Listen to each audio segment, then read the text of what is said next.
navigation to industry, an impulse never before known, and thereby, to the revolutionary element in the tottering feudal society, a rapid development. The feudal system of industry, under which industrial production was monopolized by closed guilds, now no longer sufficed for the growing wants of the new markets. The manufacturing system took its place. The guild masters were pushed on one side by the manufacturing middle class. Division of labor between the different corporate guilds vanished in the face of division of labor in each single workshop. Meantime, the markets kept ever growing, the demand ever rising. Even manufacture no longer sufficed. Thereupon, steam and machinery revolutionized industrial production. The place of manufacture was taken by the giant, modern industry. The place of the industrial middle class by industrial millionaires. The leaders of whole industrial armies, the modern bourgeois. Modern industry has established the world market, for which the discovery of America paved the way. This market has given an immense development to commerce, to navigation, to communication by land. This development has, in its time, reacted on the extension of industry.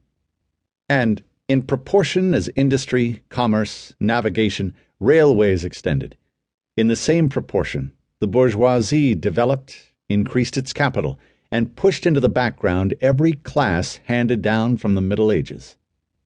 We see, therefore, how the modern bourgeoisie is itself the product of a long course of development, of a series of revolutions in the modes of production and of exchange. Each step in the development of the bourgeoisie was accompanied by a corresponding political advance of that class. An oppressed class under the sway of the feudal nobility, an armed and self-governing association in the medieval commune. Here, independent urban republic, as in Italy and Germany. There, taxable third estate of the monarchy, as in France.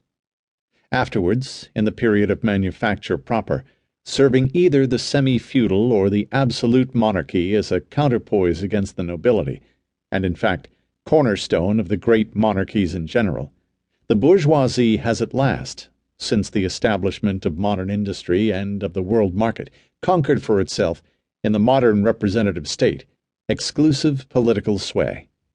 The executive of the modern state is but a committee for managing the common affairs of the whole bourgeoisie.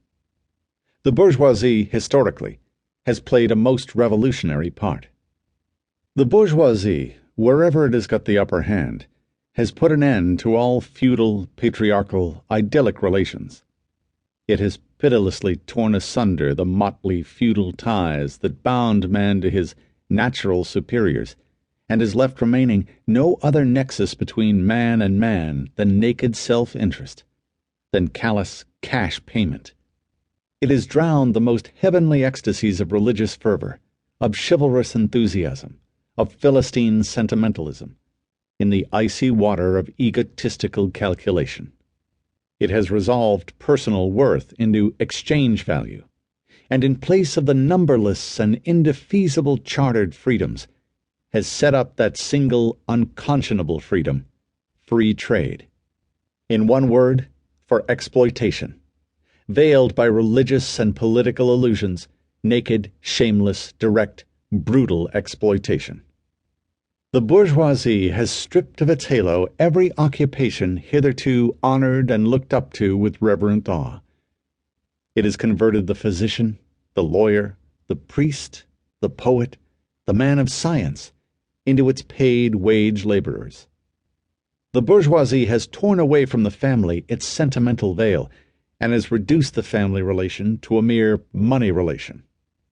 The bourgeoisie has disclosed how it came to pass that the brutal display of vigor in the Middle Ages, which reactionists so much admire, found its fitting complement in the most slothful indolence.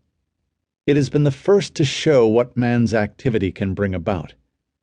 It has accomplished wonders far surpassing Egyptian pyramids, Roman aqueducts, and Gothic cathedrals. It has conducted expeditions that put in the shade all former exoduses of nations and crusades. The bourgeoisie cannot exist without constantly revolutionizing